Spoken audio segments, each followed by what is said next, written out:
أحبتي في الله، نحن أمامكم للقاء الكلمات عن الإمام المشهور عمر القاضي رضي الله عنه. كان عمر القاضي رضي الله عنه عالما مشهورا من علماء الإسلام في القرن الثامن عشر، وكان ممن قاتل بشجاعته ضد القوات الإمبريالية، ومع ذلك وقبل كل شيء كان محبا مخلصا للنبي صلى الله عليه وسلم. Umar Qali radiyallahu anhu was the best scholar of 18th century. He was a great man who fought bravely against imperious forces. Above all, he was a good admirer of Prophet sallallahu alaihi wasallam. 18ാം നൂറ്റാണ്ടിലെ പ്രസിദ്ധ മുസ്ലിം പണ്ഡിതനായിരുന്നു ഉമർ ഖാദി റളിയല്ലാഹു അൻഹു.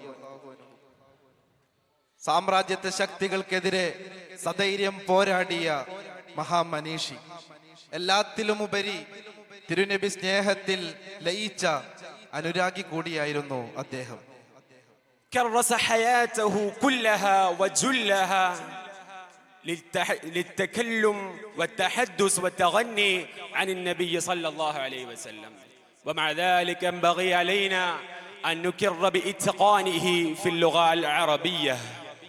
He spent all of his time for writing, speaking, singing about Prophet sallallahu alaihi wasallam.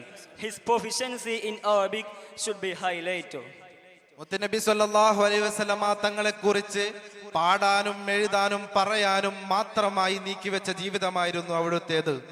അറബി ഭാഷയിലുള്ള അവിടുത്തെ പ്രാവീണ്യത്തിന്റെ പങ്ക് എടുത്തു പറയേണ്ടത് തന്നെയാണ്. كان رضي الله عنه أديبا عظيما في اللغة العربية،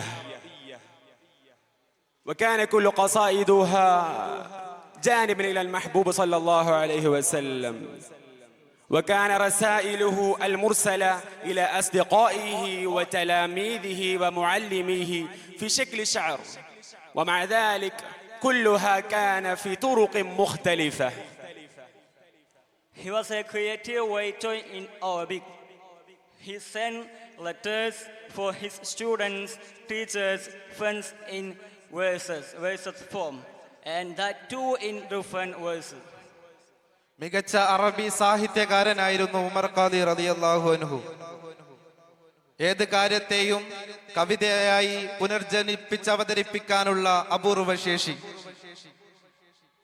അവിടുന്ന് ഗുരുനാഥന്മാർക്കും സുഹൃത്തുക്കൾക്കും ശിഷ്യന്മാർക്കും അയച്ച കത്തുകൾ പദ്യരൂപത്തിലുള്ളവയായിരുന്നു, അതും വ്യത്യസ്ത രൂപങ്ങളിൽ. كما ذكرت سابقا كان قصائده كلها تعبيرا عن حب النبي المحبوب صلى الله عليه وسلم، ومع ذلك كان عمر القاضي رضي الله عنه يرسل الرسائل المرسلة إلى أصدقائه في اللغة العربية العظيمة العجيبة. وكان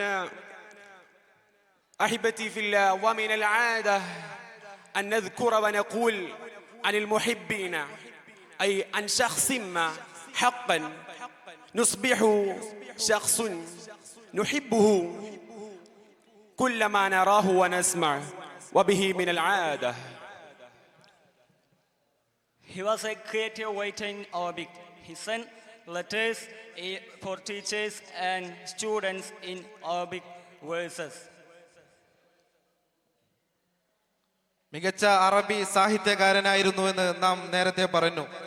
അവിടുത്തെ കവിതകളൊക്കെയും മെഹബൂബ് സല്ലല്ലാഹു അലൈഹി വസല്ലമ തങ്ങളോടുള്ള പ്രണയാവിഷ്കാരങ്ങളായിരുന്നു. നാം ഒരാളെ ആത്മാർത്ഥമായി സ്നേഹിക്കുകയാണെങ്കിൽ നമ്മുടെ കാഴ്ചയും കേൾവിയുമെല്ലാം അദ്ദേഹമായി മാറുമെന്ന് നാം പറയാറുണ്ട്. അതിന്റെ നേർരൂപമായിരുന്നു ഉമർ ഖാദി റളിയല്ലാഹു അൻഹുവിൽ നമുക്ക് ദർശിക്കാനാവുക.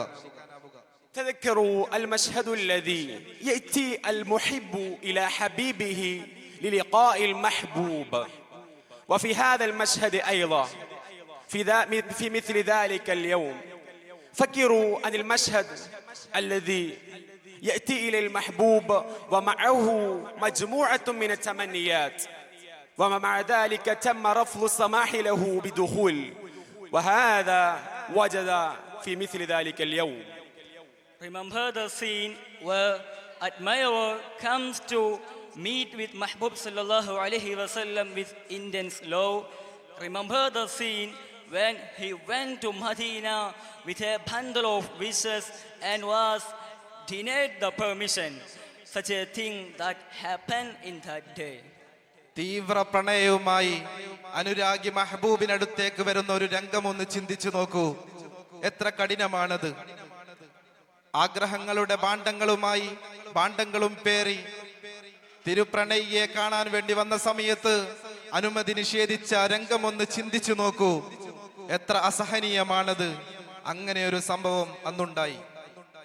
لكن هل سيتحمله المحبوب المصطفى المرتضى صلى الله عليه وسلم؟ لا، بل مد يده لذلك المحب المصمى بعمر القاضي رضي الله عنه، وأولئك الذين رأوا فوجئوا. But will Mahbub sallallahu alaihi wasallam bear it?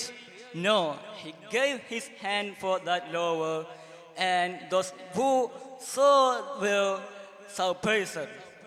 പക്ഷേ മുത്തുനബി സ്വല്ലല്ലാഹു അലൈഹി വസല്ലമ തങ്ങൾക്ക് അത് സഹിച്ചില്ല. എങ്ങനെ സഹിക്കും? ഒരിക്കലും സഹിക്കില്ല.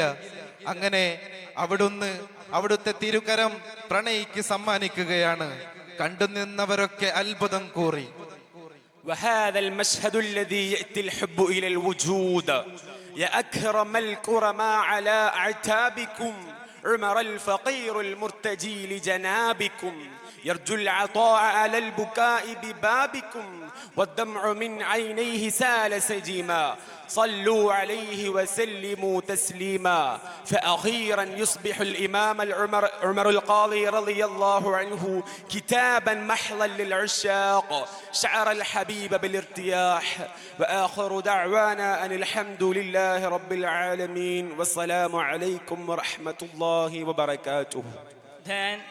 Then that love became reality. That the song starts with Akram al-Kurama ala a'tabikum, and he became a textbook for lovers. And the admirer felt Mahbub sallallahu alaihi wasallam exactly. അങ്ങനെ ഒരു പ്രണയ സാഫല്യം അന്നുണ്ടായി. മുഹിബിന്റെ മെഹബൂബിനോടുള്ള ഇഷ്ടം പൂത്തുലഞ്ഞു. യാ അക്രമൽ ഖുറമാ അലാ അഅതാബിക്കും എന്ന ബൈത്ത് അവിടുന്ന് പാടി. നമുക്കൊക്കെയും മാതൃകയായ മുത്തുനബി സ്വല്ലല്ലാഹു അലൈഹി വസല്ലമ തങ്ങളോടുള്ള അനുരാഗത്തിലെ പാഠപുസ്തകമായി മഹാനായ ഉമർ ഖാദി റളിയല്ലാഹു അൻഹു മാറി. മുത്തുനബി സ്വല്ലല്ലാഹു അലൈഹി വസല്ലമ തങ്ങളെ ആവോളം അവിടുന്ന് അനുഭവിച്ചു. അസ്സലാമു അലൈക്കും.